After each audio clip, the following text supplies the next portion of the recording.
সরকারি কার্যক্রম আংশিকভাবে বন্ধ হওয়ার প্রভাব পড়েছে বিশ্ববাজারে। এর প্রভাবে বুধবার স্বর্ণের দাম রেকর্ড উচ্চতায় পৌঁছেছে এবং ডলারের মান কমেছে। রয়টার্সের খবরে বলা হয়েছে, নিরাপদ বিনিয়োগের আশ্রয় হিসেবে স্বর্ণের চাহিদা বেড়ে যাওয়ায় এ অবস্থার সৃষ্টি হয়েছে।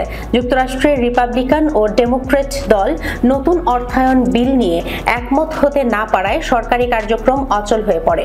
এতে অনেক ফেডারেল কর্মীকে সাময়িক ছুটিতে থাকতে হচ্ছে। পাশাপাশি শেয়ার বাজারেও এর নেতিবাচক প্রভাব দেখা দিয়েছে। S&P 500 ফিউচার ও নাসডাক ফিউচার সূচক 0.5% নেমে এসেছে।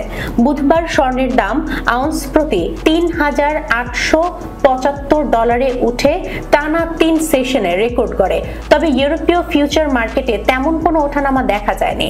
ক্যাপিটাল.com এর জ্যেষ্ঠ বিশ্লেষক কাইল রোদ্দা বলেন, সাধারণত শাটডাউনকে বাজারের জন্য বড় ঝুঁকি হিসেবে দেখা হয় না।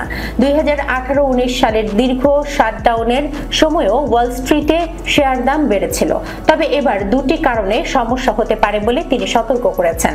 প্রথমত, অকৃষি খাতের বেতন সংক্রান্ত তথ্য প্রকাশ পেতে বিলম্ব হবে। দ্বিতীয়ত, প্রেসিডেন্ট ডোনাল্ড ট্রাম্প স্থায়ীভাবে কর্মী ছাঁটাইয়ের হুমকি দিয়েছেন, যা শ্রম বাজারে চাপ সৃষ্টি করতে পারে।